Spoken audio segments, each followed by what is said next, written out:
ఈ ఉదయమున నీవు ఎవ్వరినీ కలుసుకొనక ముందు ప్రభువును కలుసుకో. నీవు ఎవ్వరినీ చూడకముందు ప్రభువును చూడు. నీవు ఎవ్వరితో మాట్లాడకముందు ప్రభువుతో మాట్లాడు. నీవు దేనిని వెదకకముందు ఆయన రాజ్యమును, నీతిని వెదకు.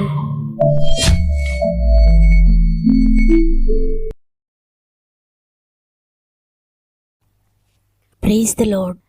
ఈ ఉదయకాలమున గాడ్ ఫస్ట్ అనే ఆధ్యాత్మిక కార్యక్రమంకు మిమ్మల్ందరినీ మరి ఒకసారి హృదయపూర్వకంగా ఆహ్వానిస్తూ, ప్రభువైన యేసుక్రీస్తు నామములో మీ అందరికీ నా యొక్క ప్రత్యేకమైన శుభములు తెలియజేస్తున్నాను. దేవుని బిడ్డలారా, మీరందరూ ఎలా ఉన్నారు? బాగున్నారు కదా?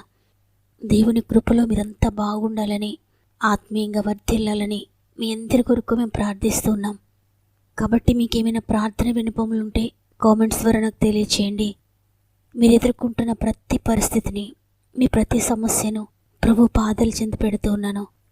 ప్రస్తుత నీ పరిస్థితి ఎంత భయంకరంగా ఉన్నా, నీ జీవితం చాలా కష్టతరంగా ఉన్నా, రోజులు ఎలా గడపాలో కూడా తెలియని పరిస్థితిని నీవు అనుభవిస్తూ ఉన్నావేమో, ఏడవడం తప్ప ఏమీ చెయ్యలేని పరిస్థితిలో నీవు ఉన్నావేమో. అయితే ప్రియ సహోదరి, ప్రియ సహోదరుడా, ప్రియ చెల్లి, ప్రియ తమ్ముడు, ఇక ఇంతేనా నా జీవితం అని ఏమాత్రం కూడా నిరాశ చేసుకోవద్దు. ఎందుకంటే దేవుడు వాగ్దానం ఇస్తున్నారు. వాగ్దానం ఇచ్చిన దేవుడు నమ్మదగినవాడు. మీరు నమ్మిన ప్రకారంగా మీ జీవితంలో జరగబోతోంది. ఈరోజు దేవుడు మనతో మాట్లాడుతున్న మాట చూద్దాం. యోబు గ్రంథము 8వ అధ్యాయము 7వ వచనము. నీ స్థితి మొదట కొద్దిగా ఉండినను తుదకు నీవు మహాభివృద్ధి పొందుదువు. ఆమేన్. ఈ మాటలు వింటున్న ప్రియ దేవుని బిడ్డలారా, నీ యొక్క చిన్న జీవితాన్ని చూసి భయపడుతున్నావా? నీ చిన్న ఆర్థిక పరిస్థితులను చూసి నువ్వు భయపడుతున్నావా? ఇక్కడ ప్రభు వాగ్దానం చేస్తున్నారు, ప్రస్తుత నీ పరిస్థితి చిన్నగా ఉందేమో, కొద్దిగా ఉందేమో, భయపడొద్దు, రాబోయే కాలంలో నేను అభివృద్ధి పరుస్తాను అని. దానికి ముందు వచ్చిన మనం చూస్తే 5, 6 వచనాల్లో, నీవు జాగ్రత్తగా దేవుని వెతికిన ఎడల, సర్వశక్తులకు దేవుని బ్రతిమాలి కొన్న ఎడల, నీవు పవిత్రుడవై యథార్థవంతుడవైన ఎడల, నిశ్చయముగా ఆయనని యందు శ్రద్ధ నిలిపి నీ నీతికి తగినట్లుగా నీ నివాస స్థలమును వర్ధిల్ల చేయును. అప్పుడు నీ స్థితి మొదట కొద్దిగా ఉండినను తుదను నీవు మహాభివృద్ధి పొందుదువు. నీవు జాగ్రత్తగా దేవుని వెతికిన ఎడల, నీవు పవిత్రుడిగా ఉంటే ఆయనని యందు శ్రద్ధ నిలిపి నీ నీతికి తగినట్లుగా నీ నివాస స్థలాన్ని అభివృద్ధి చేస్తాడు. నీవెంత నీతి చేస్తావో, ఎంతగా దేవుని కొరకు నమ్మకంగా ఉంటావో, అంతగా ఆయన నిన్ను వర్ధిల్ల చేస్తాడు. ఆయన దృష్టిలో నీవు ప్రియుడిగా ఉంటే నీవు ఘనుడవవుతావు. ఎందుకంటే మనం ఎంత కష్టపడినా, ఎంత ప్రయత్నించినా దేవుని యొక్క ఆశీర్వాదం లేకపోతే, ఆయన గనుక మనలను లేవనెత్తకపోతే మన జీవితంలో అభివృద్ధిని చూడలేం. యెహోవా ఆశీర్వాదము ఐశ్వర్యమిచ్చును, అది నరుల కష్టం చేత ఎక్కువ కాదు అని దేవుని వాక్కు సెలవిస్తోంది. నీవెంత కష్టపడినా, నీవెంత ప్రయాసపడినా నీ జీవితం అదే విధంగా ఉందా? నీవు, నీ పిల్లలు, నీ కుటుంబము, నీ ఆత్మీయ స్థితి, నీ ఆర్థిక పరిస్థితులు అదే విధంగా ఉన్నాయా? ఏమాత్రం అభివృద్ధి లేకుండా నీ ప్రయాసంతా వ్యర్థమైపోతున్నట్లుగా బాధపడుతున్నావా? చూడండి, దేవుని సహాయం కనుక నీవు తీసుకుంటే ఆయన నీ చేతిని ఆశీర్వదిస్తాడు. ఆయన ఆశీర్వాదము నీకు ఐశ్వర్యం ఇస్తుంది. చూడండి, శిష్యులు రాత్రంతా వల వేశారు, ఎంతో ప్రయాసపడ్డారు, కానీ ఒక్క చేప కూడా దొరకలేదు. వారి ప్రయాస అంతా వృధా అయిపోయింది. ఇంత ప్రయాసపడినా ఏమాత్రం ప్రతిఫలం లేదని నిరాశపడిపోయారు. శరీరం అంతా బలహీనమైపోయింది. నిస్సత్తువతో ఇకేమీ చేయాలో తోచక దిగులుతో ఉన్న సమయంలో యేసుప్రభువు వారు వచ్చారు. కుడివైపున వలవేయండి అని చెప్పారు. అయితే ఇప్పటి వరకు మేము అన్ని వైపులా వల వేస్తూనే ఉన్నాము, ఎక్కడ ఒక్క చేప కూడా లేదు. ఇప్పుడు ఈయన మాట వింటే మాత్రం మాకేమన్నా ప్రయోజనం ఉంటుందా అని దేవుని మాటను ప్రక్కకు పెట్టకుండా, దేవుని చిత్తాన్ని కాదనకుండా, ఆయన మాట ప్రకారంగా ఆయన వేయమనగానే అక్కడే 10 సార్లు వేసామయ్యా, ఒక్క చేప కూడా లేదయ్యా అని మారు మాట్లాడకుండా దేవుని మాటను అనుసరించి వల వేశారు. రాత్రంతా లేని చేపలు దేవుడు ఆజ్ఞాపించగానే అవన్నీ కూడా అక్కడికి వచ్చాయి. విస్తారమైన చేపలు పడ్డాయి. వారి వలలు పిగిలిపోయేంతగా చేపలతో నిండిపోయాయి. దేవుని ఆశీర్వాదము ఐశ్వర్యం ఇస్తుంది. దేవుని బిడ్డలారా, దేవుడు గనుక నిన్ను ఆశీర్వదిస్తే నీ స్థితి మొదట కొద్దిగా ఉండినను తదుకు నీవు మహాభివృద్ధి పొందుతావు. ఈరోజు నేను ఆత్మీయంగా చిన్నగా ఉన్నాను, నాకు ఎక్కువ ప్రార్థన రాదు, నాకు వాక్యం చదవడం రాదు, నేను భక్తిలో కూడా తక్కువే, పరిచర్యలో కూడా నేను ముందుకు సాగలేకపోతున్నాను, దేవుని కొరకు నేనేమి ఇవ్వలేకపోతున్నాను, దేవుని పనిని నేను ఏది చేయలేకపోతున్నాను. ఈ చిన్న వ్యక్తిని దేవుడు యాక్సెప్ట్ చేస్తాడా? ఆత్మీయంగా నేను చిన్న స్థితిలో ఉన్న నేను ఒకవేళ అనుకుంటున్నావేమో, మొదట నీ ఆత్మీయత కొద్దిగా ఉండినా నీవు కలిగి ఉన్న దాన్ని గట్టిగా పట్టుకొని, నీవే ఆత్మీయ స్థితిని కలిగి ఉన్నావో దానిలో నీవు నమ్మకంగా ఉండు. దేవుని కొరకు ఇంకా నమ్మకంగా ఉండడానికి ప్రయత్నించు. నీవు ఆత్మీయతలో ఉన్నత స్థితికి వెళతావు. అనేక ఆత్మ వరాలను దేవుడు నీకు అనుగ్రహిస్తాడు. ఆయన కొరకు నేను బలమైన సాక్షిగా వాడుకుంటాడు. నాది చిన్న పరిచర్య కదా నీవు అనుకుంటున్నావేమో, దేవుడు నీకు అప్పగించిన నీ పరిచర్యను నమ్మకంగా జరిగించు. పరిచర్యలో దేవుని కొరకు ప్రయాసపడు. నీ ప్రయాసను, నీ పరిశుద్ధతను, నీ నీతిని ఆయన త్రోసివేసే దేవుడు కాదు. తప్పక ఒకానొక దినాన నీకు ప్రతిఫలం ఇస్తాడు ఆయన. ఒకవేళ నీవు చిన్న వ్యాపారమే కదా, నాది చిన్న ఉద్యోగమే కదా, నా చేతి వృత్తి చాలా చిన్నదే, నాది చిన్న రాబడి, నాది చిన్న చదువే, చిన్న పరిస్థితులు నేను కలిగి ఉన్నాను, నాకు ఏ తలాంతులు లేవు, నాది చిన్న తలాంతే కదా, దేవుడు నాకు ఎక్కువ టాలెంట్స్ ఇవ్వలేదు, ఈ చిన్న తలాంతును నేను దేవుని కొరకు వాడగలనా అని అనుకుంటున్నావా? లేక నాది చిన్న కుటుంబమే కదా, నాది చిన్న ఇల్లు, నాకున్నది చాలా తక్కువ, నేను చిన్నవాడను అని నువ్వు అనుకుంటూ ఉంటే దేవుడి రోజు నీతోనే మాట్లాడుతున్నాడు. ప్రియ దేవుని బిడ్డ, నువ్వు చేస్తున్న చిన్న ప్రారంభము, నీకున్న చిన్న పరిస్థితి నీ జీవితంలో గొప్ప కార్యములు చేయబోతుంది. చిన్న ప్రారంభంతో పెద్ద కార్యములు చేస్తాడు దేవుడు నీ జీవితంలో. మరి నీ చిన్న కుటుంబాన్ని, నీ చిన్న వ్యాపారాన్ని, నీ చిన్న పరిచర్యను, నీ చిన్న ఉద్యోగాన్ని దేవుడు ఆశీర్వదించబోతున్నాడు. నాకున్న తలాంతు చిన్నదని నువ్వు అనుకుంటున్నావైతే, దేవుడు నీకు ఇచ్చిన తలాంతును నీవు నమ్మకంగా ఆయన కొరకు వాడితే నీకు ఇంకా అనేకమైన తలాంతులు ఆయన ఇస్తాడు. ఆయన కొరకు మరి నీకే తలాంతు కావాలో ఆయనకు తెలుసు.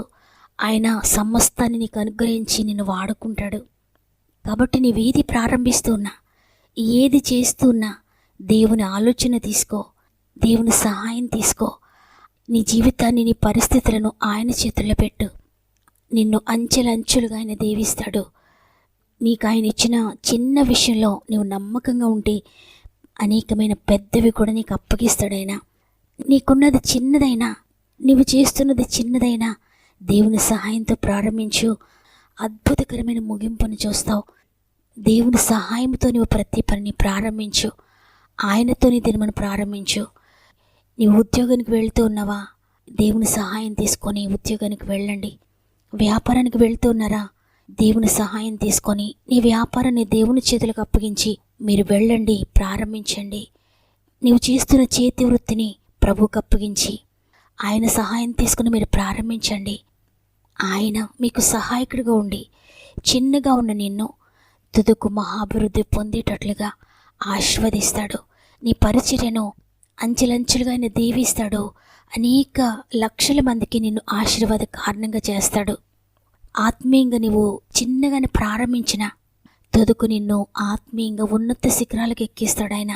కాబట్టి చిన్నగా నీవు మొదట ప్రారంభించే దేవుని సహాయం తీసుకొని ఆయన నీకు సహాయకుడిగా ఉండి నీ చేయి పట్టుకొని నేను నడిపిస్తాడు. నీ చేయి పట్టుకొని నీవు దాటలేని విషయాలన్నీ కూడా ఆయన దాటిస్తాడు. నీవు విడిచిపెట్టలేని విషయాలన్నిటిని కూడా ఆయన నిన్ను విడిపిస్తాడు. నీ జీవితాన్ని ఉన్నత స్థితికి తీసుకువెళ్తాడు. కాబట్టి ఈ మాటలు వింటున్న ప్రియ సహోదరి, ప్రియ సహోదరుడా, మీరు ఏ స్థితిలో ఉండి మాటలు వింటున్నా, ఎంత కన్నీటితో ఉండి ఒకవేళ మాటలు వింటున్నా, దేవుడి రోజు నీతో మాట్లాడుతున్నారు. భయపడొద్దు. నా జీవితం ఇంతే అని నీ జీవితాన్ని నిరాశ చేసుకోవద్దు.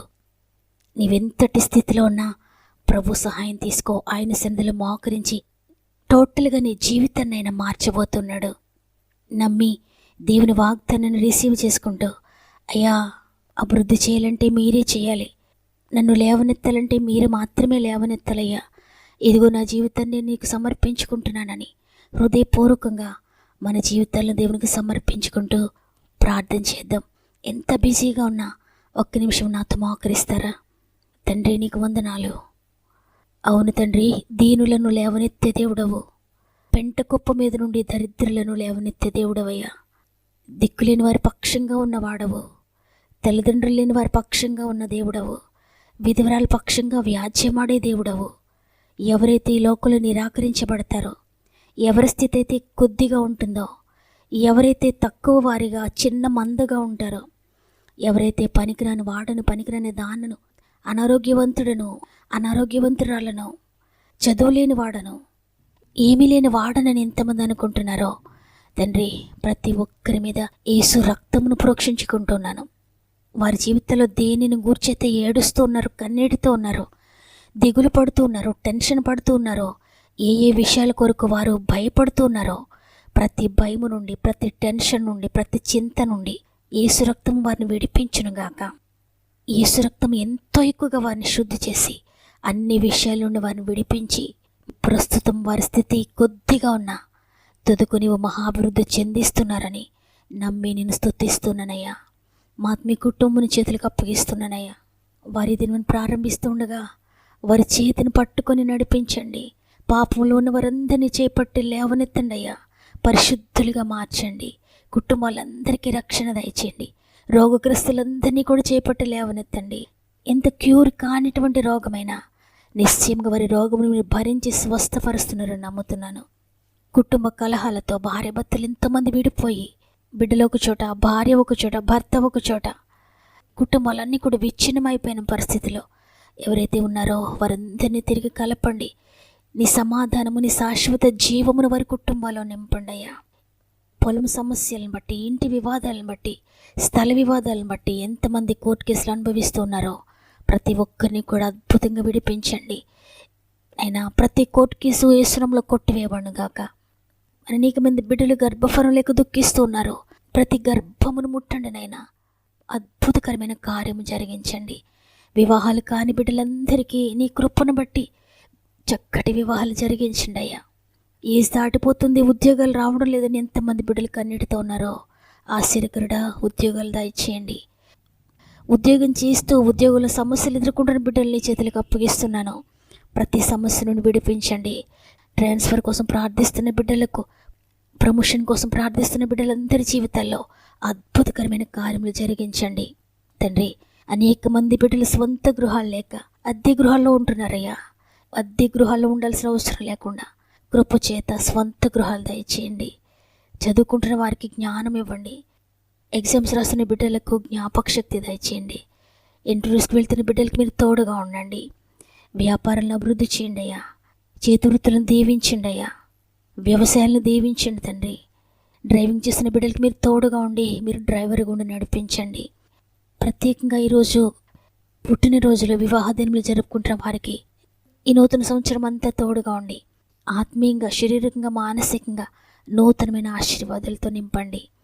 మా ఆత్మీయ కుటుంబం అంతటినీ నీ బలమైన చేతులకు అప్పగించుకుంటూ యేసయ్య పరిశుద్ధమైన నామంలో అడిగి వేడుకొంచున్నాను తండ్రి. ఆమేన్. దేవుని బిడ్డలారా, సమస్యల్లో ఉన్న వారందరినీ జ్ఞాపకం చేసుకోండి. అందరి కొరకు మనం పర్సనల్గా కూడా ప్రార్థన చేద్దాం. గొప్ప విజయాలను చూద్దాం. అంతేకాకుండా మీరు మొదటిసారిగా ఈ వాక్యాన్ని వింటూ ఉన్నట్లయితే తప్పక మన ఛానల్ సబ్స్క్రైబ్ చేసుకోండి. దేవుడు మీతో వాక్యం ద్వారా మాట్లాడినట్లయితే లైక్ చేయండి. మీ బంధువులకు, మీ స్నేహితులకు, మీ ఆత్మీయులందరికీ షేర్ చేయండి. ఎవరైనా అనారోగ్యంతో, బలహీనతతో మంచంపై ఉంటే వారికి వాక్యాన్ని వినిపించండి. వినుట వలన విశ్వాసం కలుగుతుంది. వారు విశ్వసించినట్లయితే వారి జీవితాల్లో అద్భుతాలు జరుగుతాయి. నమ్ముట నీ వలనైతే నమ్మువానికి సమస్తము సాధ్యమే. నమ్మిన వారందరూ దేవుని కార్యములు పొందుకొందురుగాక. దేవుని చిత్తమైతే మరలా రేపు అందరం కలిసి ఆయనను స్తుతిందాం. అంతవరకు ప్రభు మనకు తోడేండి నడిపించునుగాక.